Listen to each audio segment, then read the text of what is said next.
Governor Josh Shapiro gives his first budget address today, laying out his spending priorities in concrete terms. And now he has to convince state lawmakers to approve his budget plan. Fox 43's Harry Lee joins us live from the state capitol with more on what he's proposing in response from lawmakers in a divided state government. This is where the rubber meets the road. This is when Governor Josh Shapiro can turn his campaign promises into funded policies. Now, did he do that? Well, sort of. He was able to put in some measures that would fund measures to make Pennsylvania more attractive to businesses. However, he was not answering the question of how to make Pennsylvania's school funding system more equitable, as required by a recent state Supreme Court ruling. Shapiro goes into his first budget negotiations as governor well positioned to ask for more spending. The state has a $6.7 billion surplus in its general fund and $5 billion in the rainy day fund. And that's just what he's done, proposing a budget increase of $1.56 billion, or 3.6%. We are prepared to weather a storm should it come.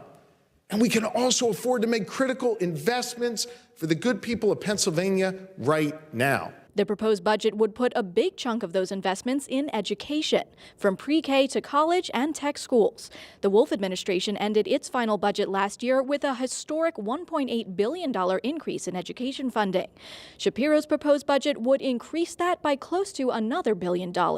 Senate Republicans say they don't want to dip into the rainy day fund at all, and that more funding isn't the answer to improve education anyway. This isn't about just throwing more money into a system that may not still be getting the same results in many different areas or consistently have failing schools. Senate Democrats had called for a $3.1 billion increase for education, but acknowledged Shapiro's proposal was more realistic. Would we like a greater investment in some areas? Certainly. But recognizing that we have divided government, I think the governor is moving towards a budget that is responsive to the needs of all Pennsylvanians and can actually pass. Shapiro's budget does not, though, propose a specific solution for the state Supreme Court's recent ruling that Pennsylvania's school funding structure is unconstitutional.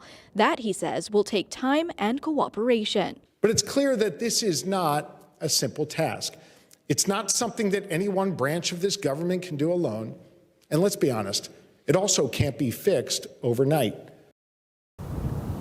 Both parties complimented the nature of the proposal, which was bipartisan. It's particularly unusual to see Republicans complimenting the budget proposal of a Democratic governor. That bodes well for the negotiation process coming up, when this bill will need to pass a Democratic majority House and a Republican majority Senate. And it does need to be passed and signed by July 1st. Live in Harrisburg, Harry Lee, Fox 43 News.